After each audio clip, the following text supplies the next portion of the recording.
Olá a todos e todas que assistem este vídeo. Meu nome é Ricardo Mateus Tomás de Aquino. Eu sou discente do Programa de Pós-Graduação em História da Universidade Federal de Ouro Preto. Irei apresentar de maneira breve minha pesquisa de mestrado intitulada A Condição Eletrônica, Técnica e Historicidade, que compreende o recorte de 1960 a 1990. A pesquisa é orientada pelo professor Valdeir Lopes de Araújo, do Departamento de História da UFOP. Ela conta com financiamento da Fundação de Amparo à Pesquisa de Minas Gerais, a FAPEMIG. A indagação pela atual experiência do tempo histórico tem sido um tema recorrente nas pesquisas em teoria da história. As principais hipóteses sugerem que nossa orientação histórica contemporânea estaria organizada ou restrita às experiências dispostas no presente ou já acumuladas no passado, limitando, em especial, nosso acesso à dimensão futura da historicidade. Chamamos de historicidade os comportamentos teóricos e práticos estabelecidos por uma sociedade a partir de seus vínculos mais ou menos estáveis com passado, presente e futuro.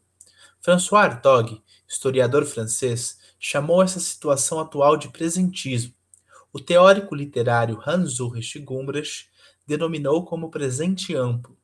Os historiadores brasileiros Valdeir Araújo e Matheus Pereira delimitaram a noção de atualismo. Segundo tais argumentos, teríamos superados a experiência moderna da história, na qual ações e linguagens da vida política e social estariam direcionadas por nossa relação mais intensa com o futuro, assim como descreveu Reinhard Koselleck em seus principais trabalhos. Nesse sentido, essa pesquisa investiga as sustentações e as nuances de tais hipóteses, destacando o modo como o tempo histórico se estruturou a partir das tecnologias e mídias eletrônicas consolidadas na segunda metade do século XX. Para cumprir com nosso objeto de pesquisa, levantamos as seguintes questões. Tais argumentos presentistas, anteriormente mencionados, seriam diagnósticos hegemônicos de nossa atual experiência do tempo? Quais são as características principais que as mídias eletrônicas impõem à experiência social do tempo? Nossas fontes indicam uma mudança substancial no modo como o conhecimento é produzido e circula em uma sociedade cada vez mais mediada por aparelhos eletrônicos e audiovisuais. Quais seriam, portanto, as implicações dessa experiência histórica para a historiografia? Utilizamos como fontes primárias alguns textos específicos da cultura intelectual do Ocidente entre os anos de 1970 e 1980, notadamente marcada pelas querelas acerca da pós-modernidade. Tais autores são ligados à teoria da mídia e à filosofia da técnica, e suas reflexões mobilizam debates sobre a experiência da história a partir das transformações sociais, políticas e culturais desencadeadas pela tecnologia eletrônica de comunicação. Algumas dessas fontes são Simulacros e Simulação, texto de Jean Baudrillard, publicado em 1981 na França. Os livros de Willem Flusser, Pós-História e O Elogio da Superficialidade, ambos publicados em 1983 no Brasil. A monumental Condição Pós-Moderna, livro de Jean-François Lyotard, publicado na França em 79, e as obras de Paul Virilio, Velocidade Política, de 77, e Estética da Desaparição, de 1980. A partir da leitura das fontes, sugerimos a categoria de historicidades eletrônicas para sintetizar nossas hipóteses. A primeira hipótese diz que nossas fontes indicam como lugar comum uma crítica à historicidade moderna e aos paradigmas historicistas de elaboração do passado. Portanto, uma dupla crítica, a noção de tempo histórico e a escrita linear como mídia dominante na produção e apresentação do saber histórico. A segunda hipótese indica que a reflexão sobre o tempo parece acompanhar algumas preposições que Matheus Pereira e Valdeir Araújo teceram na hipótese do atualismo, isto é, uma preocupação crescente com as dimensões da simultaneidade, da atualização, da velocidade e do tempo real. Certas compreensões derivadas da história intelectual, história da historiografia e teoria da história fornecem os pressupostos de nossa pesquisa. Em primeiro lugar, fazemos um uso específico das considerações de Koselleck sobre a história conceitual. Compartilhamos o pretexto de que toda linguagem está envolvida em uma relação mútua com a realidade histórica, isto é, que a compreensão histórica visa primeiramente esclarecer sobre a realidade além do texto, além da linguagem. Hans Ulrich Gumbrich sintetizou tal dinâmica através da ideia de ontologia da literatura, isto é, o conjunto de modos fundamentais como os textos se relacionam com as realidades que existem fora deles. Valdeir Araújo, em sua delimitação da analítica da historicidade, nos lembrou que a relação com o passado, embora necessariamente mediada por representações, possui outra fonte mais fundamental, a própria experiência da história. Ao modo de Koselleck, o que torna-se decisivo como teoria e método é evidenciar que a compreensão histórica de um texto ou de uma ideia, antes de privilegiar uma simples reconstrução das coisas passadas, está diretamente condicionada por critérios temporais.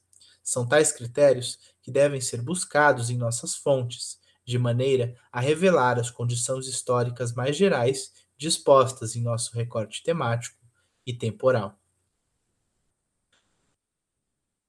Colocamos três objetivos principais para esta pesquisa. 1. Fundamentar as bases teóricas da categoria Historicidades Eletrônicas, eixo transversal desta pesquisa. 2. Incorporar na atividade teórica da historiografia conceitos, reflexões e textos relativos à teoria da mídia e à filosofia da técnica, com ênfase nos autores que integram as fontes desta pesquisa: Villain Flusser, Paul Virilio, Jean Baudrillard e Jean-François Lyotard. E terceiro, contribuir para o dinâmico debate em teoria e filosofia da história no cenário acadêmico brasileiro. Hermann Lube, historiador e filósofo alemão, argumentou que quanto mais veloz é o ritmo das inovações técnico-científicas que produzimos, maior é a demanda por história requerida por nossa sociedade. Norbert Wiener, criador da cibernética, escreveu em 1969 que o mundo do futuro seria uma luta cada vez mais árdua contra as limitações de nossa inteligência. Este trabalho justifica-se a partir da seguinte questão: de que modo as ciências humanas, a historiografia em especial, pode afirmar sua relevância em meio à complexidade das inovações técnico-científicas? Acreditamos que a tecnologia colocou em curso uma transformação profunda no trabalho intelectual e nos espaços de produção e circulação do saber, e, portanto, as origens e desdobramentos dessa mudança precisam ser historicizadas enquanto ideia ou orientação cultural. É tarefa desta pesquisa situar nossa atual experiência do tempo, os passados e os futuros que somos capazes de mobilizar coletivamente na era da tecnologia eletrônica, mas também procurar por alternativas teórico-metodológicas que garantam a relevância do conhecimento histórico frente às diversas tecnologias disponíveis para a elaboração do passado no mundo eletrônico digital. Através da análise das fontes, nossa pesquisa tem incorporado novos vocabulários para descrever a atual experiência da história, notadamente marcada pela predominância das mídias eletrônicas digitais. Concluímos que tal situação mobilizou um conjunto de intelectuais em prol de uma crise da historicidade moderna e do paradigma historicista de manipulação do passado. Em Villain Flusser, encontramos a categoria de pós-história para indicar a situação em que a experiência histórica é elaborada e percebida através de imagens produzidas por aparelhos técnicos e não mais por textos lineares escritos.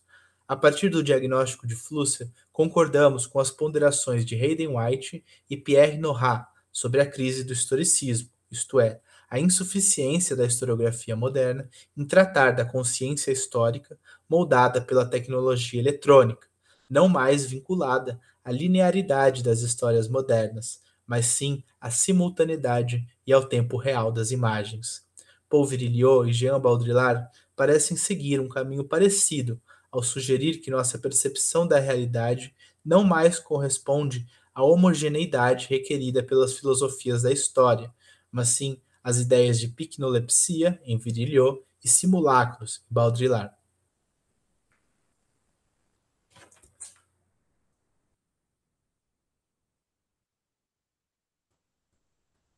Agradecemos novamente à Universidade Federal de Ouro Preto pelas condições institucionais para o desenvolvimento da pesquisa, aos professores do PPG-ISO-FOP pelo incentivo teórico e à FAPEMIG pelo financiamento desta pesquisa.